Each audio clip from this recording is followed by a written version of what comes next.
Assalamualaikum warahmatullahi wabarakatuh. Innal hamdalillah nahmaduhu wa nasta'inuhu wa nastahdihi wa nastaghfiruh. Wa na'udzu billahi min shururi anfusina wa min sayyiati a'malina. Man yahdihillahu fala mudilla lahu wa man yudlil fala hadiya lahu. Asyhadu an la ilaha illallah wahdahu la syarika lahu. Asyhadu anna sayyidana Muhammadan 'abduhu wa rasuluhu. Allahumma shalli wa sallim wa barik ala sayyidina Muhammadin al-fatihi lima ughliqa wal khatimi lima sabaqa nasiril haqqi bil haqq wal hadi ila siratikal mustaqim. Sallallahu alaihi wa ala alihi wa ashabihi haqqa qadrihi wa miqdarihi al-'azim. Allahumma nawwir bil kitabi basari wa atliq bi lisani washrah bi sadri wasta'mil bihi jasadi bihawlik wa quwwatika fa innahu la hawla wa la quwwata illa bik. Subhanaka la ilma lana illa ma 'allamtana innaka antal alimul hakim. Wa la hawla wa la quwwata illa billahil 'aliyil 'azim. Amma ba'du. Alhamdulillah, kita rafa'kan kesyukuran dapat kita sambung kitab Idaman Penuntut muka surat 46 Rumi.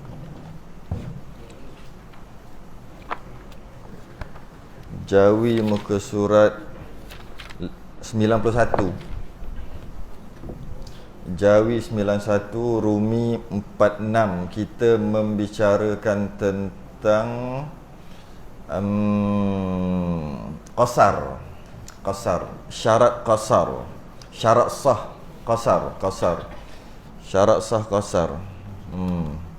Dia tak sama dengan syarat sah jamak. Kita bahas qasar dulu, lepas ni baru jamak. Kita ini perbahasan yang keempat sebenarnya. 4 kali yang keempat dalam membahaskan jamak dan qasar. 4. Setelah 3 kali dia punya awal muqaddimahnya, kemudian masuk kita qasar. Disebut di sini. Qala al-mu'allif rahimahullahu ta'ala, bagi membolehkan seseorang mengerjakan sembahyang qasar, hendaklah ada 8 syarat. Ada 8 syarat baru boleh qasar. Qasar ni memendekkanlah. Bila sebut bagi membolehkan seseorang mengerjakan sembahyang qasar itu hendaklah 8 syarat, kita dapat faham jamak tak disebut. Mana jamak? Kan kita orang Melayu sebut jamak qasar. Mana jamaknya? Jamak duduk kat ni hujung ni, muka surat sebelah dia. Dia nak bagi faham kat sini, syarat sah qasar dengan syarat sah jamak tak sama. Nak bagi tahu dua perkara yang berbeza, walaupun orang Melayu dia suka gabungkan jamak qasar. Jamak qasar. Sedangkan dianya dua perkara yang berbeza. Jadi nak cerita syarat sah qasar dululah. Syarat sah jamak ada dua pun nanti kemudian. Ada berbeza. Yang mana qasar ni adalah rukhsah ataupun kemudahan yang Allah bagi orang yang dalam keadaan musafir. Qasar adalah rukhsah ataupun kemudahan ataupun keringanan yang Allah bagi untuk orang yang musafir. Dia tak sama dengan jamak. Jamak ada 4. Kadang-kadang sebab sakit, kadang-kadang sebab musafir juga. Dia ada kebetulan sama sebab musafir juga. Kadang-kadang sebab hujan. Dia ada sebab-sebab yang lain. Jadi qasar tak ada. Qasar satu je. Dia tak ada qasar kerana sakit, tak ada. Qasar satu je. Qasar kerana musafir. Jamak kerana hujan ada, jamak kerana sakit ada. Macam-macam. Tapi qasar satu je, musafir. Tak musafir tak boleh qasar. Qasar ni apa? Yang panjang pendekkan. Yang 4 jadi 2. Ini pada mazhab Syafi'i lah. Pada mazhab Hanafi qasar ni ada juga, ada. Qasar mazhab Hanafi pun ada qasar juga, tapi dia tak ada jamak. Dia ada jamak mazhab Hanafi ni dekat Arafah. Wukuf di Arafah, mabit di Mina, itu adalah jamak mereka. Itu sahaja. Di luar daripada waktu haji itu tak ada jamak bagi mazhab Hanafi. Dan syarat jamak mazhab Hanafi tak ada 2 maralah. Tidak. Sebab dia ada duduk kat situ aje. Dia waktu haji je. Jadi dia tak ada 2 maralah kat situ. Kadang-kadang kita terikut, kita terikut. Diorang buat jamak, kita buat jamak. Sedangkan kita duduk dekat Mekah tu berapa lama? Lebih 4 hari yang kita bincang sebelum ni. Lebih. Tiba-tiba je kita pula jamak juga. Kenapa? Memang boleh jamak. Nabi buat jamak. Tengok tu diorang tu semua. Tu mazhab Hanafi. Mazhab Syafi'i bila kita sampai Mekah tu, Duduk itu niat bukan duduk 4 hari niat kat situ. Niat berapa puluh hari. Maka sampai-sampai kita mukim, yang kita bahas sebelum ni lah. Kita dah telah bermukim, maka tak boleh sebenarnya. Tapi macam mana pun bila ada khilaf, tak bolehlah kita nak keras-keras sangat. Mungkin dia dalam keadaan masyaqqah, kepayahan, pakai khilaf. Cuma nak beritahu mazhab Syafi'i lah. Bila ada khilaf, kita tak boleh keras sangat. Cuma nak beritahu mazhab Syafi'i salah. Tapi dari segi mazhab Hanafi, betul. Dan pertukaran mazhab ni boleh berlaku jika masyaqqah, kepayahan, kesempitan. Cuma sebaik-baiknya kita kekal dengan mazhab Syafi'i. Dah tak boleh pergi dah, barulah kita pergi mazhab lain. Mazhab Hanafi qasar ada, qasar mazhab Hanafi. Jamak tak ada. Jamak tak ada selain daripada waktu haji. Dan ada pun waktu haji tak semestinya lebih 2 marhalah. Mazhab Hanafi pula special dia, walaupun dia ada qasar, di luar haji pun ada qasar, iaitu yang panjang dipendekkan sembahyang tu. Tapi dia wajib. Dan tu pula wajib qasar. Si kita mazhab Syafi'i sunat qasar. Tak qasar pun boleh. Mazhab Hanafi wajib qasar apabila perjalanan dia tu 3 marhalah. Pula dah. Kita 2 marhalah. Tu nampak sedikit perbezaan. Kalau dia orang tak buat berdosa. Jika cukup syarat qasar iaitu lebih 3 marhalah, musafir harus dan sebagainya, maka wajib dia buat qasar. Maksudnya pendekkan. Kecuali bila dia nak sembahyang bersama dengan jemaah qaryah itu. Nak buat jemaah beramai, termasuklah ahli qaryah. Macam orang datang ke masjid kan. Maka waktu tu baru boleh buat tamam atau sempurna. Kalau dia nak sembahyang seorang-seorang ke sama-sama musafir dia mesti qasar jika lebih 3 marhalah. Maka di situlah ada hukum afdal. Mazhab Syafi'i, kita mazhab Syafi'i, jika lebih daripada 3 marhalah afdal qasar. Jika 2 marhalah hingga 3 marhalah, 2 marhalah ke atas harus qasar. Harus pendekkan jika lebih 2 marhalah. Pengiraan 2 marhalah kita dah bahas sebelum ni. Rakaman pun ada, boleh tengok siapa yang tak ada. Jadi jika lebih 2 marhalah harus qasar, boleh qasar. Jika lebih 3 marhalah afdal qasar. Maksud afdal tu lebih pada sunat lagi.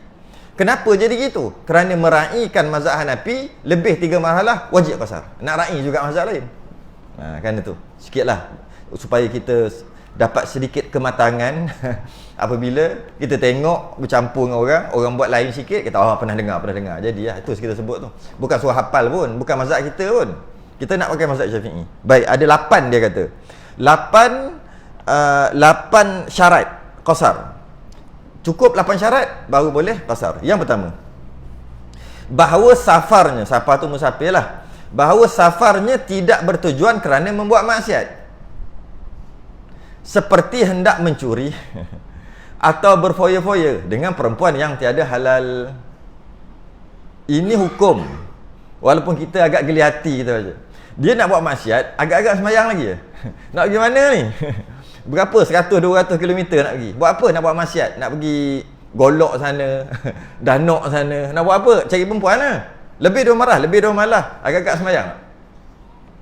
Itu tak payah kita fikir orang macam tu. Cuma hukum ni tetap hukum. Okey. Jadi dia kata safarnya tidak bertujuan kerana membuat maksiat. Jika safarnya, musafirnya bertujuan untuk buat maksiat, tak boleh jamak qasar. Dan memang biasanya dia orang tak sembahyang terus. Bukan jamak qasar, sembahyang pun tidak. Katakanlah bab tu maksiat. Sembahyang wajib. Kata gitu tak? Macam orang curi ayam. Tiba-tiba kawan ni nak sembelih, tak baca bismillah. Kata, tak boleh. Kena baca bismillah, kena sembelih. Tak boleh katok tu ayam. Walaupun ayam tu ayam curi. Ayam tu ayam curi, makan haram dah. Tapi sembelih, tetap sembelih. Siap bismillah lagi baca. Kalau tidak, tak boleh, tak mau makan. Asal kau tak makan ayam ni, ada 2 ekor. Kau tak sembelih, kau katok gitu, tak makan, aku haram. Yang ni aku sembelih. Ambil kat mana ayam ni? Dua-dua tu curi. Tu lah. Walaupun begitu, dia 2 perkara yang berbeza. Mana yang betul? Bukan betul lah. Nak kata betul, tak betul. Yang sembelih, walaupun ayam curi, itulah, nak kata cerdik tak boleh juga. Betul, dia 2 perkara yang berbeza. Bukan alang-alang curi, kita makan bangkai, tak payah sembelih. Tidak. Curi kita lain, sembelih tak sembelih. Macam tu. Cuma kelakar lah, geli hati lah. Sama lah juga. Tujuan nak mencuri. nak rompak bank, lebih 2 marhalah, berhenti sembahyang agak-agak. Jika dia berhenti untuk sembahyang, dia kata kita lebih 2 marhalah ni cukup syarat, maka kita boleh qasar. Tak boleh. Dia tetap juga wajib buat tamam, wajib buat sempurna 4. Tak boleh qasar. Tak boleh. Itu dia panggil, kalau istilah dia panggil musafir ni, dia panggil dia buat maksiat ketika musafir. Istilah fiqh dia panggil maksiat bis safar. Bis safar. Maksiat bis safar. Musafir itu berlaku kerana maksiat. Dia panggil maksiat bis safar. Jadi maknanya kenapa nak musafir ni? Nak merompak. Maka permusafiran tu dah maksiat dah. Okay. Kenapa musafir ni? Nak menyamun. Musafir tu dah maksiat. Kenapa musafir ni? Nak berjudi. Genting, nak berjudi. Musafir tu dah maksiat dah. Berjudi belum lagi, musafir tu dah maksiat. Judi maksiat nombor 2. Dia panggil maksiat bis safar. Berjudi, nak membunuh, nak yang kata nak jumpa perempuan, nak dating, nak tengok sukan. Sukan. Ada sukan apa? Sukan renang. Sukan renang agak-agak. Nak pergi mana ni? Nak pergi tengok sukan. Sukan apa?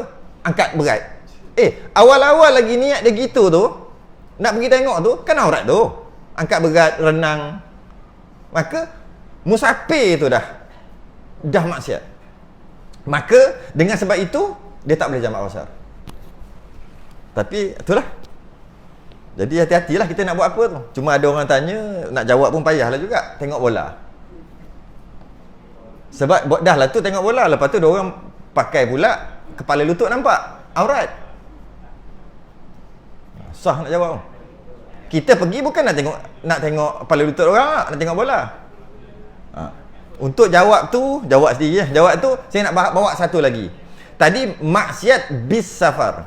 Tujuan maksiat tu memang dah nak, tujuan musafir tu memang dah nak buat maksiat. Ada satu lagi dia panggil maksiat fis safar. Fi pula. Tadi bis safar, ni fis safar.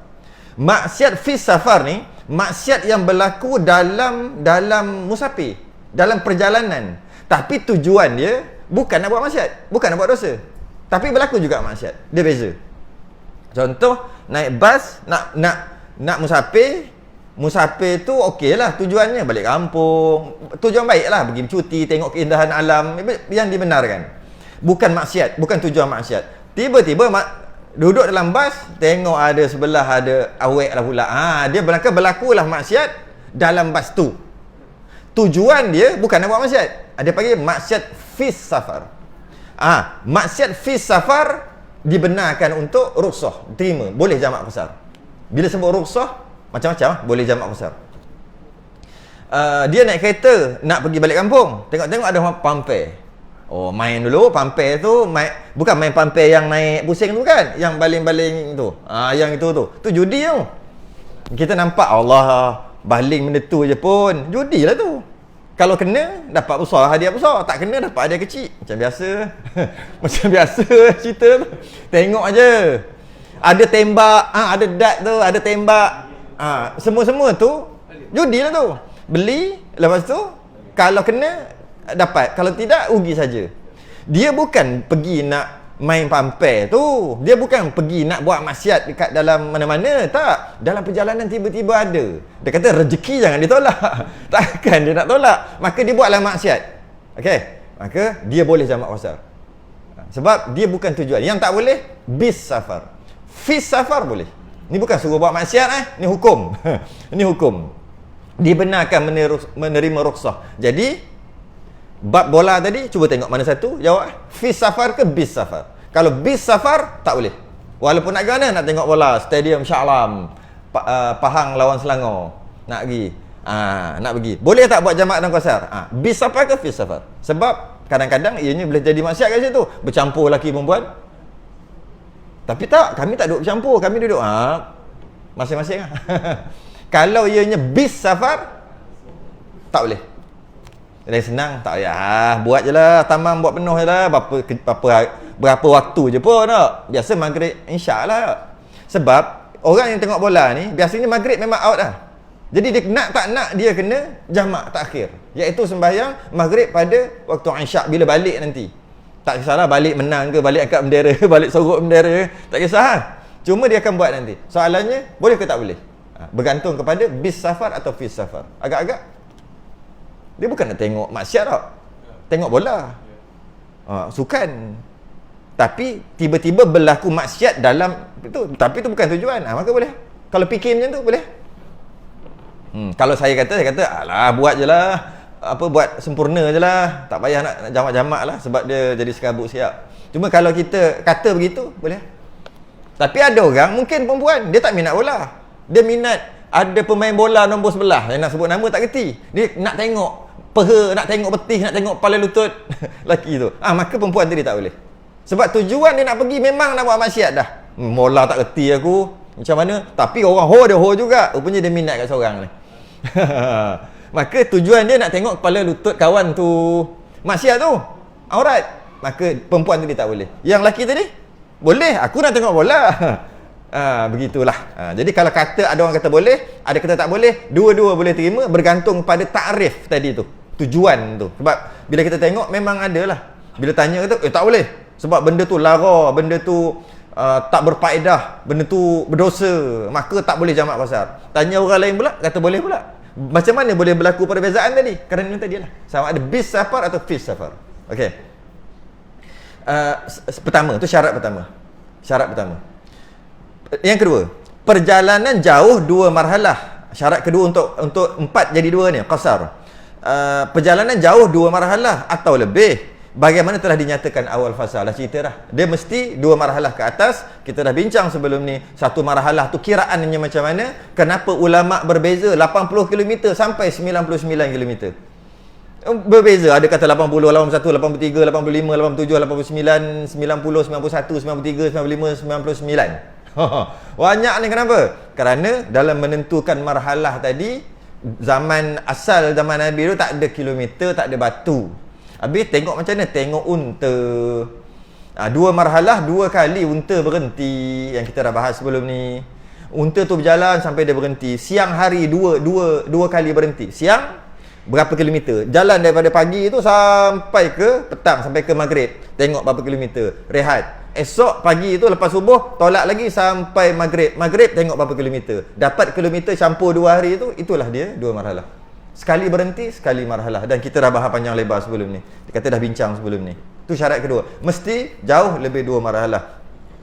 Walaupun jauhnya untuk qasar ni lebih 2 marhalah ke atas, yang masyhurnya 90 km. Walaupun begitu, bermula boleh qasar adalah keluar daripada qaryah, yang telah dibincangkan sebelum ni juga. Bukan kena tunggu 91 baru boleh qasar. Tak. Habis tu keluar daripada qaryah. Dan penentuan qaryah juga kita dah bincang sebelum ni. Dari macam mana nak tengok qaryah, tengok sungai ke, tengok pintu gerbang ke, tengok taman, tengok kampung, yang kita bincang sebelum ni lah. Mana keluar walaupun mungkin 2-3 km. Keluar daripada rumah dia 2-3 km baru, tapi telah keluar daripada qaryah, maka dia dah boleh dah qasar. Saya tak sebut jamak lah sebab kita bahas qasar. Jamak pun sama sebenarnya. Boleh dah qasar. Kerana dia berniat untuk pergi lebih 2 marhalah. Niat je cukup dah. Alright. Yang ketiga, sembahyang yang diqasar itu jenis sembahyang yang 4 rakaat. 4 rakaat maknanya zuhur, asar, isyak lah. Jangan buat subuh jadi 1, maghrib jadi 1,5. Jangan buat kerja macam tu. Tak boleh potong. Yang boleh zuhur 1,5 macam mana tu? Zuhur, asar, isyak. Hanya ini je yang boleh dipendekkan, dia qasarkan. Jadi 2, 4 jadi 2. Yang ni menarik. Sebab tu saya kata, walaupun kita dah mengaji dalam macam-macam bab wuduk, bab mandi wajib, bab jamak, bab sujud sahwi dan sebagainya. Walaupun dah mengaji, bila kita mengaji kitab lain, kita akan jumpa beberapa perkara walaupun tak banyak. Dah tahu dah, pom, jumpa satu. Sebab setiap kitab fiqah dia mesti ada special dia. Dalam kitab fiqah ni semua tahu dah, tapi ada 7 perkara yang tak disebut kitab lain. Kitab lain yang tak sebut tu, dia sebut perkara lain yang tak sebut kitab lain. Jadi sebab tu lagi banyak belajar kitab, lagi banyak dapat masalah. Masalah tu, jika maka, jika maka tu masalah. Jika tu soal, maka tu jawab. Mesti ada jumpa tu. Yang ni. Yang ni jika maka ni. Yang ni payah nak cari. Susah. Kitab-kitab tebal ada. Kitab-kitab nipis je ni. Tapi kitab-kita ada. Special. Okay? Sembahyang yang dia qasar itu jenis sembahyang 4 rakaat dikerjakan tunai. Okay. Titik kat situ. Maksudnya situ habis satu cerita. Dikerjakan tunai. Dari itu, tidak diluluskan qasar, tak boleh. Tak sah. Tidak lulus tu tidak boleh. Tak sah. Qasar sembahyang qada yang ditinggalkan masa dalam tempat kediaman. Kediaman tu maksud mukim. Malahan iaitu wajib diqada dengan tamam, yakni sempurna 4 rakaat. Dia banyak tinggal sembahyang, dia buat ngelat. Ngelatnya dia banyak tinggal sembahyang, dia nak qada zuhur, asar banyak dia tinggal, maka dia nak qada, dia pergi musafir. Musafir boleh tak? 4 jadi 2. Boleh tak? Untung lah. Buat 2 lah. Boleh tak gitu? Buat qasar? Tak boleh dia kata.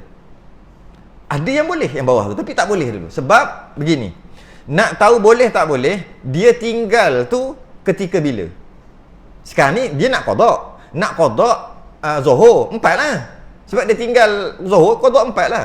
Tapi nak kata dia boleh tak nak qada 2? Maksudnya nak qasar kan? Yang 4 tadi. Nak tahu boleh tak boleh, tengok dia tinggal tu waktu apa.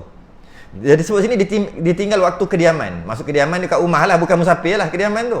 Maka oleh kerana dia tinggal zuhur dulu 18 tahun lepas, waktu dia di rumah, bukan dia waktu musafir, maka dia qada pun kena qada 4 juga, walaupun dia waktu tu sedang musafir. Dia waktu tu alalang pergi musafir, Allah terasa nak qada Nak qada bila? 18 tahun lepas. Tinggal masa bila? Bukan musafir masa tu. Tapi sekarang ni musafir. Tak boleh buat 2, kena buat 4 juga. Sebab dia tinggal waktu waktu mukim, waktu bukan musafir, maka dia nak qada adalah sempurna juga, walaupun waktu itu dia berada ketika musafir. Tapi kalau untuk dia sembahyang tu boleh, sebab dia musafir, untuk sembahyang tunai. Okay? Baca yang bawah ni. Ini menarik. Yang ni menarik. Tetapi sembahyang yang ditinggalkan dalam masa safar, ni menarik. Ini tak ada yang kita ni. Tak lain ni. Saya cari, saya rasa setakat ni lah, saya tengok dalam 20 kitab Jawi, kitab Melayu, 20 ada 3 je campur kitab. 17 lagi tak jumpa masalah ni. Sembahyang yang ditinggalkan dalam masa safar harus diqada dengan qasar. Dalam masa safar juga. Dan harus dia qada tamam. Dan tidak harus dia qada dengan qasar bila sudah sampai ke tempatnya. Itu biar dulu. Jadi, okey. Sekarang ni dia nak qada. Dia nak qada zuhur. Nak qada zuhur ni dulu tinggal 18 tahun lepas nak qada zuhur. Masa tinggal tu dia duduk rumah ke, musafir ke tidak musafir? Dah sebut tadi, kalau jika tidak musafir kena qada 4 juga. Tiba-tiba dia kata ingat dulu memang adalah dulu duduk 3 hari. Masa musafir, pergi mana-mana 3 hari. 3 hari kan boleh untuk qasar, dan dia tinggal sembahyang. Okey, sekarang ni dia ada kat mana yang dia nak qada ni? Dia ada kat mana? Dia ada kat rumah. Musafir tak? Sekarangnya. Tak musafir, tak boleh. Maknanya kena buat 4 kalau nak qada. Sebab walaupun dia tinggal ketika 18 tahun lepas dia sedang musafir, yang mana kalau dia qasar pun boleh, tapi dia tinggal sembahyang. Oleh kerana sekarang masih dia nak qada, dia masih lagi mukim, dia bukan musafir, dia tak boleh buat qasar. Dia kena buat 4 kalau dia nak qada. Okey. Macam mana kalau dia di musafir? Dia nak qada 18 tahun lepas sembahyang zuhur dia dalam keadaan musafir dia tinggal. Sekarang ni pun dia musafir, masa nak qada ni. Maka dia boleh qada dalam keadaan qasar 2 rakaat. Jadi berapa banyak sangat? Sikit je lah boleh. Tak boleh lah banyak-banyak. Maka barulah dia boleh qada dengan qasar juga. Abang buat apa ni? Qada sembahyang dulu. Kenapa 2? Kita kan sedang musafir. Itu kita musafir sekarang bolehlah qasar. Masa aku tinggal dulu pun musafir juga. Maka boleh. Jika dulu masa dia tinggal boleh untuk dia pendekkan dia qasar, tapi dia tak sembahyang, sekarang dia boleh pendekkan jika sekarang pun musafir. Tapi kalau dah balik rumah, tu dia kata ujung. Dan tidak harus dia qada dengan qasar bila sudah sampai ke tempatnya. Dia pun balik, bila sampai rumah baru nak qada. Qada yang mana? Qada yang tinggal ketika musafir. Yang mana kalau nak buat qasar boleh, tapi dia tak sembahyang. Dia tak boleh lah buat dah sampai rumah. Jadi orang yang banyak tinggal sembahyang ketika qasar biasa 3 hari lah kan. Qasar 3 hari je. 3 hari nak qada, pergi musafir dia boleh qada 2. Yang zuhur asar isyak je lah. 2 boleh buat. Tapi rasa macam tak baloi yuk. Berhabis duit sebab mata nak puasa berapa banyak sangat. Buat kat rumah je lah. Ni hukum. Jadi kalau orang bagi soalan, kena pandai jawab. Boleh tak bila kita musafir, kita nak qada sembahyang kita yang dulu-dulu tinggal, kita buat qasar, boleh ke tidak? Biasanya orang jawab, oh tak boleh. Itu kan, sebenarnya tidak. Bukan tak boleh, tengok dulu. Dulu kata tak boleh, sekarang kena kata tengok dulu. Masa tinggal tu musafir tak? Masa tinggal tu di rumah. Di rumah tak boleh. Tak boleh. Jadi maknanya untuk qada qasar, dia mesti tinggal waktu dia tinggal waktu musafir, dan ketika nak qada pun musafir baru boleh. Alright. Yang keempat, mahu satu lagi sebelum tu. Jadi, katakanlah ada dia tinggal waktu musafir, dia tinggal sembahyang. Sekarang pun dia musafir, maka dia nak buat macam tadi kan? Atau jadi sekarang ni adakah berdosa qada dari segi qasar? Boleh lah. Adakah berdosa dia menangguhkan qada kerana nak qasar tadi? Kadang-kadang berdosa. Contoh, sekarang ni dulu dia tinggal sembahyang dia ketika musafir. Sekarang dia tak musafir lagi ni. Nak qada ni tapi tak musafir, duduk rumah lagi. Esok baru nak musafir. Lusa, minggu depan baru nak musafir. Gitulah. Tapi dia ingat, aku ada tinggal 3 hari masa aku musafir 18 tahun lepas. Jadi sekarang kalau qada kena buat 4 yang 4 tu. Kalau minggu depan aku buat nak musafir, boleh buat 2. Ringan sikit. Okey. Adakah berdosa dia tunggu lagi seminggu? Bergantung kepada dia tinggal sembahyang masa dia 18 tahun lepas tu, dia tinggal tu sengaja ke tak sengaja. Jika dia tinggal dengan sengaja, tak ada sakit, tak ada apa, dia tinggal dengan sengaja, maka haram, berdosa dia tunggu untuk musafir. Haram, tunggu sampai minggu depan, lepas tu dia pergi musafir, lepas tu dia pergi qada, dapat buat 2, dapat sah, buat 2, dapat. Tapi dia menangguhkan qada tu berdosa. Tapi kalau dia tinggal ketika musafir, dia tinggal bukan sebab sengaja. Dia tidur, bangun-bangun dah habis waktu. Bila dia tidur, bangun-bangun dah habis waktu, maka dia tinggal sembahyang tu bukan sengaja, sebab tidur. Okey. Dan nanti qada lah dia kata. Sekali tak qada. Contoh gitu kan. Tapi yang dia tinggal tu bukan sengaja. Terlupa sembahyang tak sengaja, terlupa tak berdosa. Terlupa tak sembahyang sebab seronok sangat beli belah. Sampai terlupa sembahyang. Allah, lupa sembahyang ketika musafir tu. Nantilah qada, nanti 18 tahun. Contoh. Maka dia kata aku nak qada nanti minggu depan lah, bila waktu tu aku nak musafir. Adakah berdosa dia menangguhkan? Tak berdosa. Sebab dia tinggal pun tak berdosa, dia tinggal pun tak sengaja, maka dia dibenarkan untuk menangguhkan.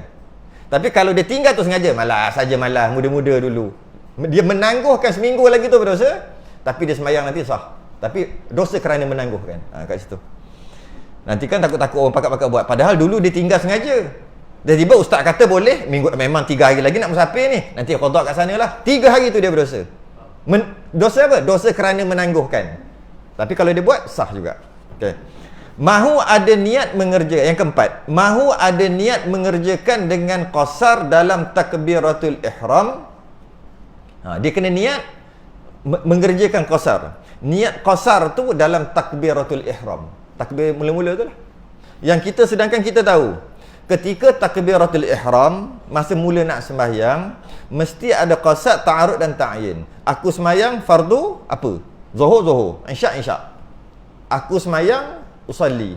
Fardu, ta'arud, ta'yin, sembahyang apa? Isyak. 3 je wajib ada. Selain daripada 3 ni tak wajib, sunat. 4 rakaat, 2 rakaat. Kalau contoh 2 rakaat lah, sunat. Menghadap kiblat, apa lagi ya? Lillahi ta'ala, apa ni? Tunai, semua sunat. Yang wajib 3 je. Saja aku sembahyang fardu, ataupun saja aku sembahyang, atau aku sembahyang fardu, zuhur, asar. 3. Tapi 4 rakaat sunat. Tak 4 rakaat pun tak apa dalam, tak niat 4 rakaat pun tak apa dalam sembahyang. Tapi jika nak qasar, mesti kena niat.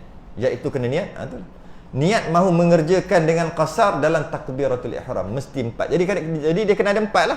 Sahaja aku sembahyang fardu, Zuhur 2 rakaat. Dia bagi contoh, usalli fardhu zuhri maqsuratan. Artinya sahaja aku sembahyang zuhur dipendekkan, maqsurah, pendek. Ataupun atau usalli fardhu zuhri rak'ataini qasran. Sahaja aku sembahyang zuhur 2 rakaat pendek. Ataupun seumpama dengan maksud tu lah. Sahaja aku sembahyang fardu zuhur 2 rakaat. Dia tak tulis, tapi sama lah. Qasar 2 rakaat, pendek. Apa lagi? Niat gitu. Kalau orang putih, mungkin dia kata short kot. Short.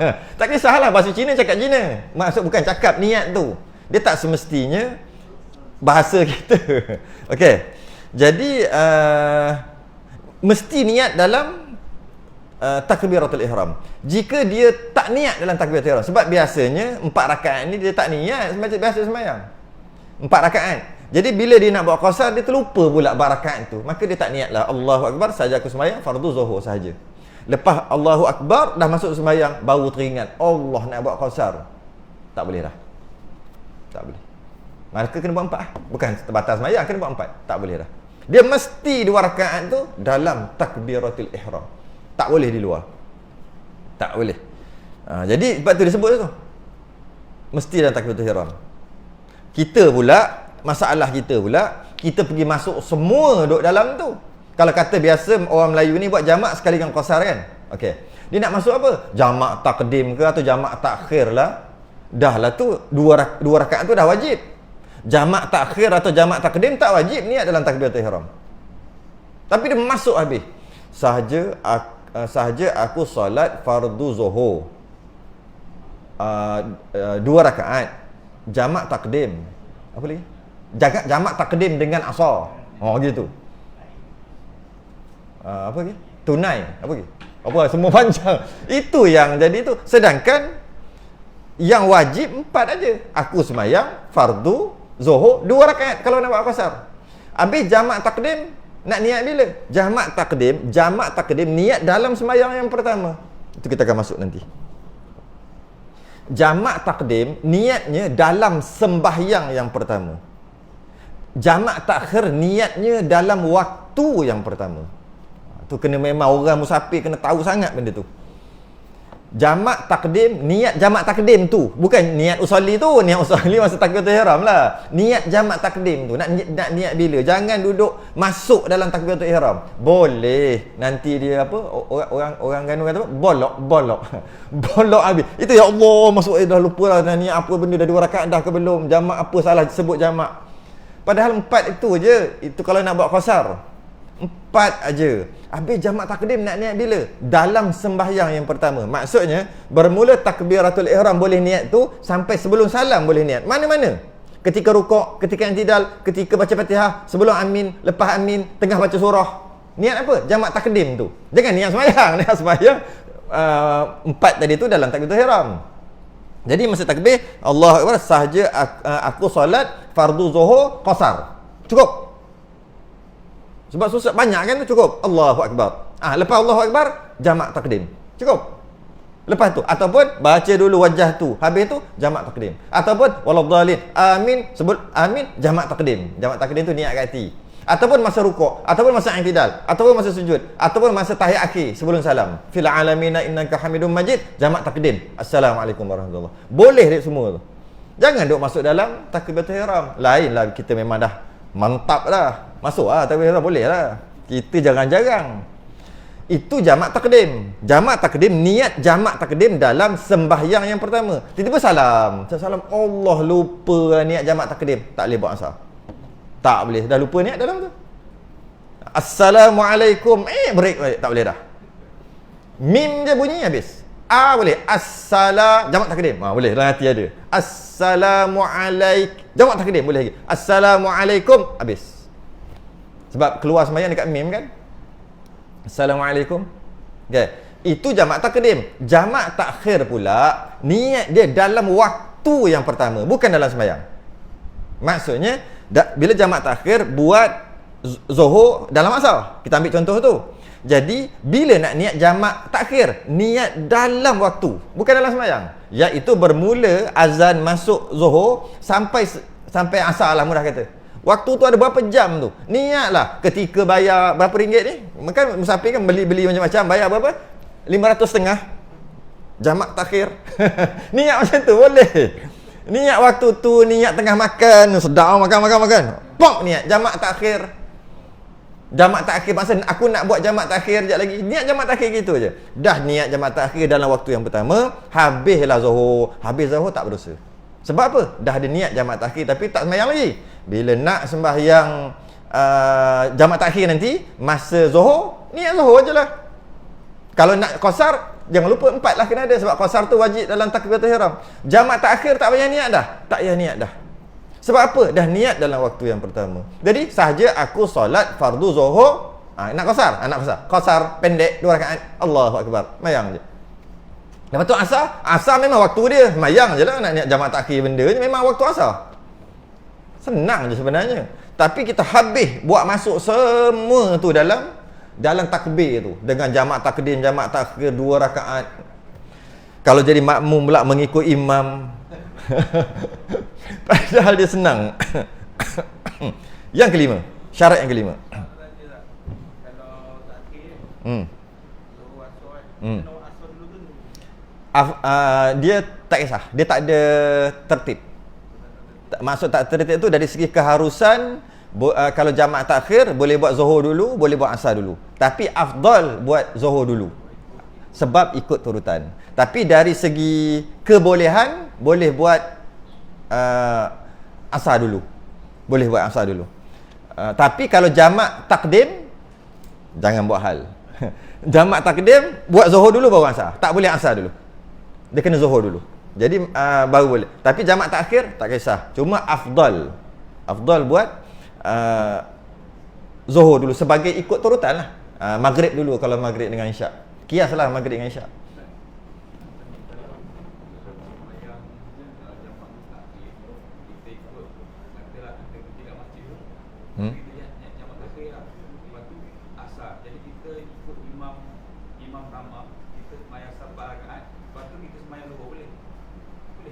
Boleh.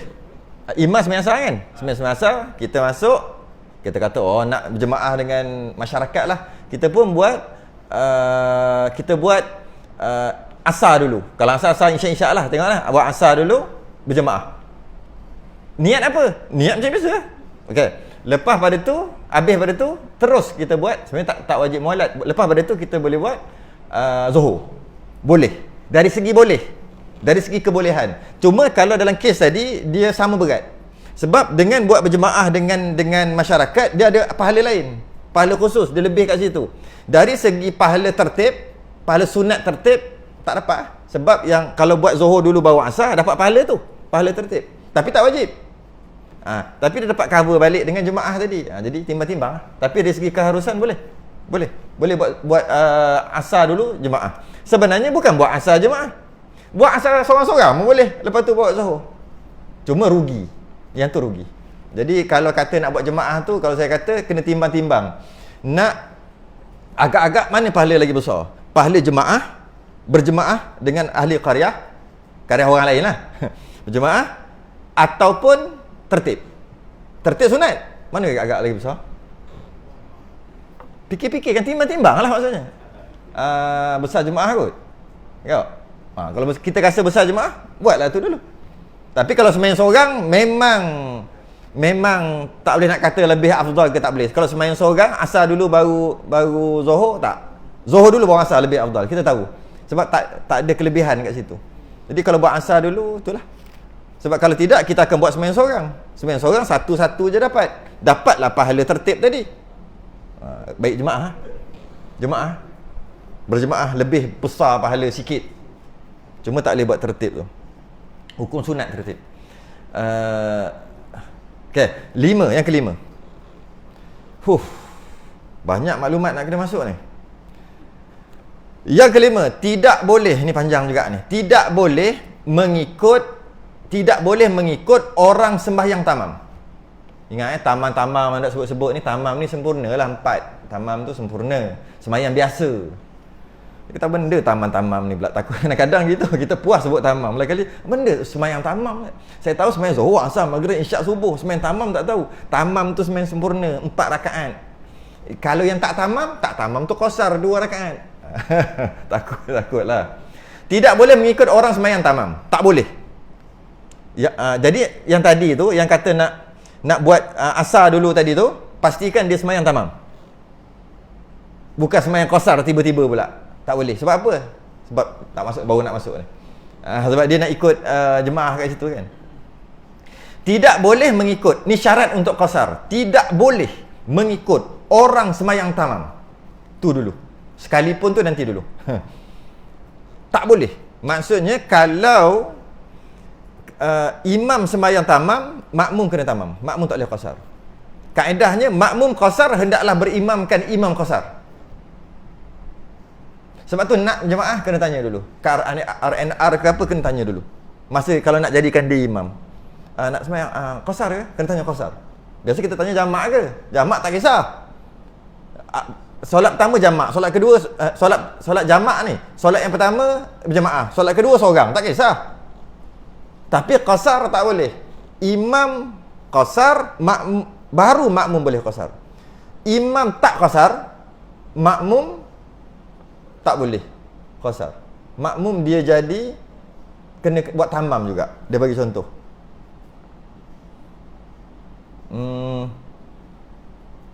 Dia niat qasar. Imam sembahyang tamam. Dia niat qasar. Walaupun makmum tadi niat qasar, dia kena buat tamam juga. Sebab imam qasar. Okey. Dia sebut kat sini, sambung lagi. Sekalipun sebahagian sahaja daripada sembahyang ni. Sekalipun sebahagian. Setengah kitab kata macam ni. Sekalipun satu juzuk yang dia dapat daripada imam. Satu juzuk tu satu sebahagian, 1 saat. Boleh kata satu juzuk 1 saat. Macam mana kisah ni? Macam ni. Imam sembahyang tamam.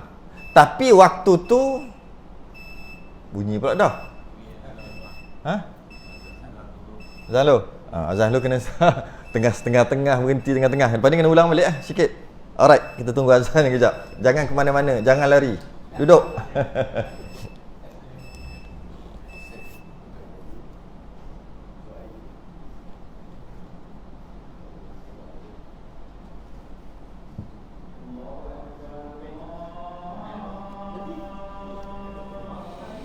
Allahu akbar, Allahu akbar.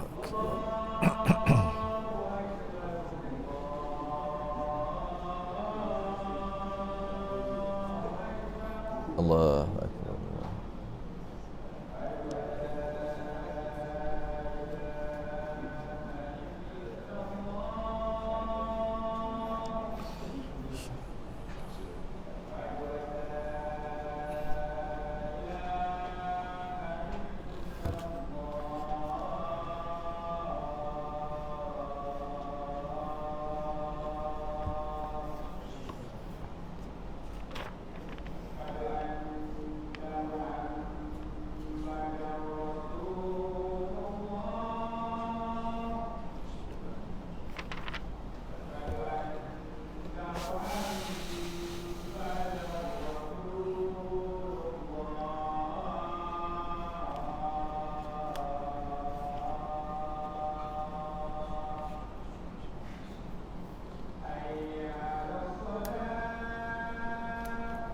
La haula wala quwwata illa billah.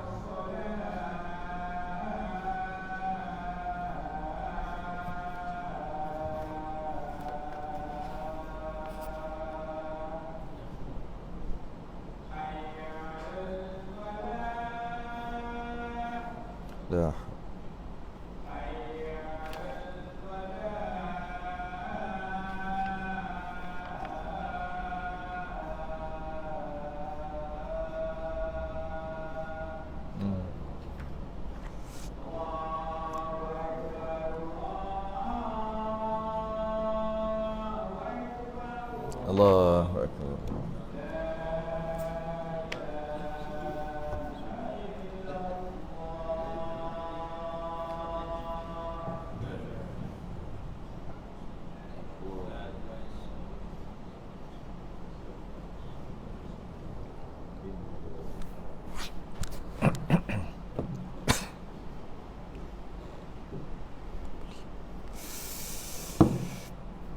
Nombor 5. Tidak boleh mengikut orang sembahyang tamam sekalipun sebahagian. Tidak boleh mengikut orang sembahyang tamam tu rasa senang faham tak? Jadi kalau dia nak buat qasar, imam dia mestilah qasar juga. Kalau imam dia tidak qasar, tak boleh.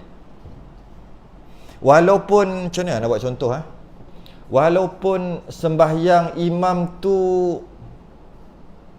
memang pendek 2. Macam mana nak buat contoh Imam tu sembahyang 2 rakaat. Tapi memang sembahyang tu 2 rakaat.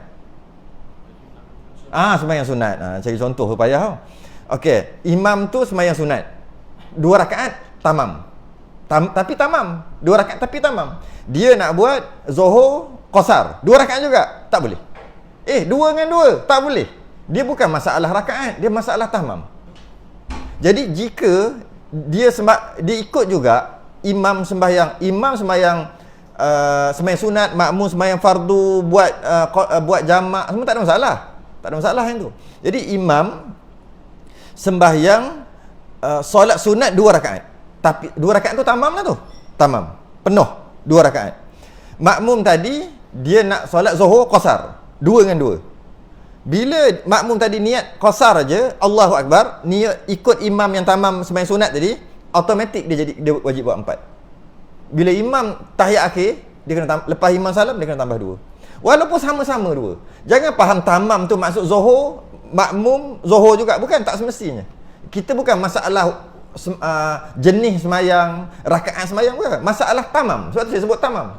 Imam tamam, makmum mesti tamam. Bukan kata imam 4, makmum mesti 4. Bukan, tak cakap 4. Kalau imam 4, makmum mesti 4, macam tu barulah imam sembahyang Zuhur 4, makmum sembahyang Zuhur qasar tak boleh sebab ke bawah 4. Baru macam tu. Tapi bukan begitu kaedahnya. Kaedahnya imam tamam, makmum tamam. Mesti tamam. Jadi walaupun imam tu sembahyang 2 rakaat, sembahyang sunat. Mereka tengok, sembahyang sunat tu 2 rakaat. Dia pun sahaja aku solat fardu Zuhur qasar 2 rakaat, katalah jamak takdim ke jamak apa, tak apalah, dia tambah situ Allahu Akbar. Bila imam salam dia kena tambah 2. Dia tak tambah 2, batal sembahyang. Sebab imam tamam. Lebih lagi kalau imam memang buat 4. Buat apa ni sembahyang Zuhur tamam 4. Dia Allahu Akbar, ikut imam. Dia ingat tahiyat akhir.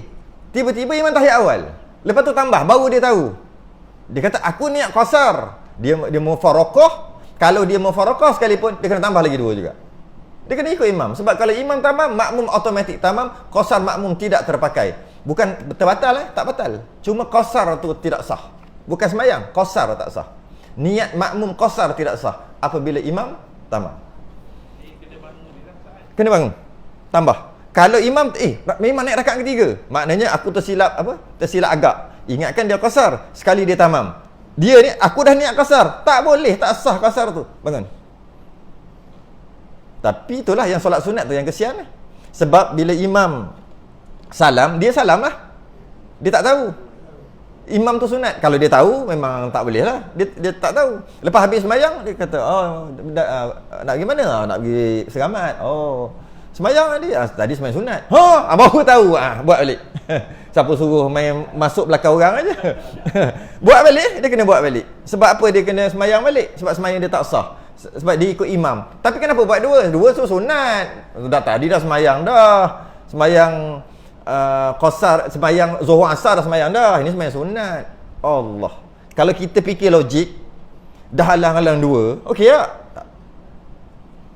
Yang itu. Jadi kalau kata dia mufaraqah, Allahu Akbar, tiba-tiba imam naik rakaat ketiga, aku mufaraqah, tetap juga dia tambah. Dia kena tambah 2. Jadi tak gunalah mufaraqah. Sebab dia kata aku nak salam, aku nak tahiyat akhir ni, aku nak mufaraqah kat sini, biarlah imam naik. Tak boleh. Kalau mufaraqah sekalipun kena tambah lagi 2. Yang bestnya yang ini. Tak habis lagi tu, tak habis lagi. Sekalipun sebahagian sahaja daripada sembahyangnya, sebahagian nya imam. Contoh macam mana? Sebahagian sembahyangnya. Imam sembahyang Zuhur 4 rakaat. Okey. Masa tu tengah tahiyat akhir. Tahiyat akhir. Dia pun masuk qasar. Tu sebahagiannya tu. Allahu Akbar, niat saja aku solat Zuhur qasar. Makmum Allahu Akbar, terus duduklah imam tahiyat. Lepas tu imam dah buat salam, dia tambah. Dia kena tambah 4. Sebab tu sekalipun sebahagian sahaja daripada sembahyangnya imam. Tapi biasanya tak tahulah. Sebab tu jangan main masuk aja. Lepas habis sembahyang, dia kena tanya imam. Tadi sembahyang tadi 4 ke 2? 2. 4. Habis. Bila kata 4, dia tambah 2 tadi. Sebab dia kan qasar, tambah 2 je. Yang dapat tahiyat akhir tadi. Dia kena sembahyang balik. Kalau imam kata 4, aku buat qasar 4, dia sembahyang balik. Tapi kalau imam kata 2, nanti dulu tanya 2 rakaat apa? 2 rakaat sembahyang sunat. Alamak, kena sembahyang balik juga. Tapi 2 rakaat apa? 2 rakaat qasar, zuhur. Boleh ataupun asar sekalipun tak ada masalah. 2 rakaat apa ni? Asar, zuhur dah sembahyang dah tadi. Asar, aku sembahyang zuhur, tak ada masalah. Dari segi lain sembahyang. Tapi dari segi qasar tak boleh. Imam qasar, baru makmum boleh qasar. Imam tamam, makmum niat qasar, tak sah. Tak sah qasar Okey. Lepas tu kena tanyalah, kena tanya. Yang keenam. Kalau terbalikkan boleh tak ya? Macam mana?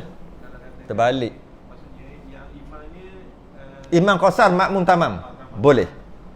Imam qasar, makmum tamam boleh. Nanti makmum tambah lepas imam salam. Boleh. Imam 2 qasar, zuhur 2 rakaat qasar, makmum tamam. Boleh. Imam salam, makmum tambah 2. Yang tak boleh, imam qasar. Yang tak boleh, imam tamam, makmum qasar, tu tak boleh. Imam tamam, makmum kena tamam. Imam qasar, makmum boleh. Makmum boleh nak tamam. Sama ada makmum yang nak tamam tadi, makmum yang musafir tapi sengaja nak buat 4, ataupun memang dia orang kat situ yang bukan musafir pun tak ada masalah. Yang keenam, bahawa orang yang musafir itu dengan qasad pergi ke tempat tertentu, maka jika tidak tentu tempat yang hendak dipergikan, tidaklah harus ia sembahyang qasar. Tak harus tu tak boleh, tak usah. Bahasa sekarang, musafir tu kena ada destinasi. Bahasa sekarang gitulah, senang bahasa sekarang. Musafir tu kena ada destinasi. Baru dapat rukhsah untuk 4 jadi 2. Ada ada tujuan, bukan ada tujuan. Bukan ada tujuan. Ada tempat yang dituju. Ada tempat yang dituju. Kalau tak ada tempat yang dituju, tak boleh. Istilah fiqh dia panggil haim. Haim ni apa? Haim. Saya ingat kalau tok-tok guru dulu dia kata basak. Tahu basak? Pernah dengar? Bangsat tu lah. Tapi bangsat bukan bangsat tu, basak. Tapi dia asal daripada bangsat lah. Tahu tak? Siapa pernah dengar? Orang lama-lama patutnya kena dengar ni. Perkataan biasa dengar. Dia kata dia tu basak tu, basak. Bisa dengar? Basak ni macam mana? Orang yang berkelana lah. Orang utara kot biasa cakap gitu, tak silap lah. Basak namanya, basak. Asalnya bangsat. Tapi kita bangsat dah bunyi bunyi macam ni pula. Tapi maksud basak. Dia tu basak tu. Basak tu maksud orang bawa kulu segi sini, pergi sana. Dia berpindah randah. Dia panggil basak. Biasa orang berkelana bawa nak pergi mana ni? Basak. Itu asal usul bangsat kalau nak tahu. Bagaimana ni? Oh, ada padi. Buat padi. Dapat duit sikit, dah ada bubuh lagi. Macam ni, macam cerita Piramli tu, cerita apa nak cari bini tu? Ada tak dia Muslim janggut? Ada tak dia punya destinasi? Mana ada? Itulah namanya basak. Itulah. Orang bangsat asalnya, asal usul. Tak boleh. Piramli tak boleh qasar. Jumpa itu tak boleh. Sebab dia tak ada tujuan. Dia panggil haim. Istilah bahasa fiqh dia panggil haim. Saya ingat ayat Tok Guru lah. Tok Guru Utara. Dia kata basak. Tani pun cakap gitu juga. Orang tani berkelana. Kita tengok. Okey. Jadi bila tak ada tujuan macam tu, tak boleh. Contoh, dia tak ada destinasi. Baru lepas putus tunang. Buat macam tu. Baru lepas putus tunang ni, Allah, baru nak kahwin. Ni kali ke-7 dah putus tunang.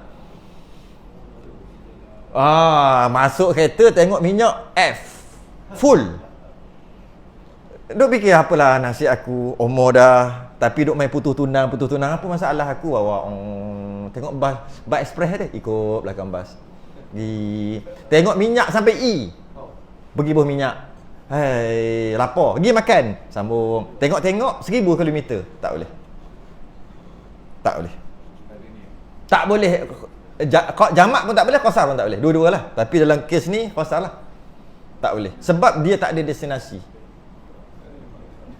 Tiba-tiba setelah 1000 kilometer baru terfikir, nak balik kampung kot. Daripada Johor sampai ke Perlis lah.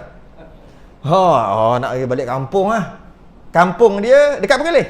Daripada start dia niat nak balik kampung tu 30 km nak sampai. Sebab nampak signboard 30 km Cuping contoh dekat Perlis sana.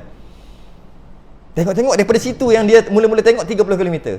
Dia nak pergi balik kampung. Masuk balik kampung tu patutnya boleh jamak qasar. Sebab dah 1030 tak boleh. Dia kena kira daripada start dia niat 90 km ataupun 2 marhalah. Tak boleh. Allah, balik-balik nak duduk berapa hari ni? Nak duduk 2 hari je. Boleh buat jamak qasar? Tak boleh. Sebab apa? Dia haim awalnya asalnya. Bermula je ada niat, bermula niat di situ nak pergi ke mana? Barulah lebih 2 marhalah baru boleh jamak qasar. Panjang juga bab ni. Contoh yang lain. Orang kutip utang. Orang dulu kutip utang, ceti. Orang tu sudah lari nak cari. Macam mana nak cari? Tahu tak kat mana? Kalau tahu kat mana, ada destinasi, tak ada masalah. Ni tak tahu. Pergi bawa, pergi sini tanya orang, kenal tak orang ni? Pergi tak boleh. Tengok-tengok, Allah dah 300 km tak boleh. Sebab tak ada tujuan. Tujuan dia nak cari orang hutang. Orang hutang tu tak tahu di mana-mana. Dengar cerita ada kat sana, pergi tak ada. Tak tahu, tak ada tujuan, tak ada tujuan. Tak boleh, tak ada destinasi, tak boleh. Walaupun lebih 2 marhalah. Macam tu juga orang yang kerja on call, macam Grab. On call, Grab tu macam on call lah juga. Daripada IN15 pergi Balok. Sebab kena pergi sana, hantar orang kat sana. Bila sampai Balok, gebeng pula. Gebeng. Bunyi tu kan, sampai gebeng, gimana? Cukai pula, naik atas lagi. Lepas tu Paka. Lepas tu Dungun. Kalau tengok, 130 km dah ni daripada awal. Tak boleh. Sebab apa? Daripada awal Indra Mahkota 15 ke Balok baru 30 berapa 30 km. Lepas tu daripada Balok tu baru niat dia nak pergi ke Gebeng. Yang mana baru berapa puluh kilometer. Niat dia bermula situ. Tukar niat sama. Tak boleh. Sekali dapat, terus pergi mana? Terus jauh Kelantan. Daripada baru boleh. Sebab lebih 2 marhalah. Itu istilah dia. Mana jadi janganlah, walaupun ada, saya rasa pernah dengar orang cakap dia ajar pemandu taksi. Pemandu taksi buat masa nak start tu kosong kan kilometer, lepas tu pergi lebih 90 km boleh jamak qasar, dia kata. Pelik dengar, pelik. Ada ke pemandu taksi ada tak? Destinasi. Pemandu taksi yang berhenti-berhenti ni mana ada? Dah cari orang. Jadi dia kata entang-entang kau dah sampai sehari tu 300-400 km. Jadi letak je, tekan aja kosong. Nanti kalau lebih 90 km boleh jamak qasar. Pelik. Yang pertama, destinasi tak ada. Destinasi pendek-pendek. Yang kedua, kalau betul boleh, bukan tunggu 90. Lebih 90 baru boleh. Mana punya hukum gitu. Tapi itulah, ada orang buat gitu. Buat lama dah bawa taksi kat KL sana. Tak tahu, tak faham lah. Kalau boleh, betul boleh macam tu, letak dekat tu. Dekat isteri dekat rumah tu. Suri rumah tu. Buat bagi dia pakai slipper, kalau langkah tahu berapa jauh berjalan. Dia jalan, kejap pergi jalan, kejar anak, naik atas turun bawah pergi situ. Tengok dalam rumah je berapa. Silat-silat berjalan dalam rumah tu je. Pergi keluar kejap, beli kicap, balik tu tengok. Sehari tu. Lebih 90 km. Boleh jamak qasar kat rumah. Pelik lah. Pelik lah. Pergi nak pergi mana? Nak pergi KCM. Siap. Pergi KCM, naik atas, turun bawah. Tengok. Lebih 90 km berjalan. Masuk ECM pula. Boleh jamak qasar. Tak, pelik lah. Pelik. Lagi teruk, yang lagi boleh pelumba lagi tu. Boleh pakat jamak qasar. Habis, berjalan aja. Tak boleh macam tu. Ada orang pula lagi pelik. Nak pergi kerja 50 km, balik 50, 100, lebih 90. Maka masa pergi tak boleh, masa balik boleh. Ada je rekaan. Itu pergi balik mana boleh. Destinasi dia cuma 50 km. Sampai tempat kerja, destinasi dia nak balik 50 km juga. Tu kena faham. Bila faham hukum. Ada satu lagi. Ada satu lagi. Yang kena tunggu 90 km baru boleh jamak qasar. Ada. Maknanya dia musafir, keluar daripada qaryah dia tak boleh jamak qasar. Tak boleh. Sepatutnya boleh kan? Tapi ada beberapa keadaan. Antaranya keadaan adalah dia tidak memerintah dirinya sendiri. Yang ni kitab ni tak ada. Kitab lain ada pula. Kitab Kifayatul Muhtadi ada. Jadi saya bawa masuk sini. Jika dia tidak memerintah dirinya sendiri, dia kena tunggu 90 km baru boleh jamak qasar. Macam mana orang tak memerintah dirinya sendiri? Contohnya hamba. Hamba dia tak boleh tanya tuan dia nak pergi mana-mana, ikut aja. Nak buat kerja ni, nak kena gali ni, mana? Ikut aja. Jadi hamba tadi dia tak boleh jamak qasar, kena tunggu 90 km. Lebih 2 marhalah baru boleh jamak qasar. Itu mungkin tak berlaku zaman sekarang. Yang zaman sekarang berlaku isteri. Isteri dia tidak memerintah dirinya sendiri. Maka dia ikut laki dia. Laki nak pergi mana? Tak tahu. Ada tujuan, ada destinasi, tapi tak tahu. Laki dia kata, duduk diam-diam ikut ajalah. Dia tak boleh jamak qasar. Kalau dia tahu destinasi dan lebih 2 marhalah baru boleh jamak qasar bila keluar daripada qaryah. Tapi kalau dia tak tahu, dia tak boleh jamak qasar. Sehingga 91 km lebih 2 marhalah baru dia boleh jamak qasar kat situ, sebab baru confirm, sebab dia tidak memerintah dirinya sendiri. Jadi bagi tahulah isteri nak pergi mana. Jangan buat surprise gitu. Buat surprise konon-konon, berhenti jamak qasar, tak sah. Isteri tak sah, laki sah. Laki tahu destinasi, isteri tak tahu. Antara lain askar. Ada apa? Ada apa istilah dia panggil apa? Kalau nak pergi mana-mana, nak pergi sultan, nak pergi perang, dia panggil apa? Bukan selesai apa?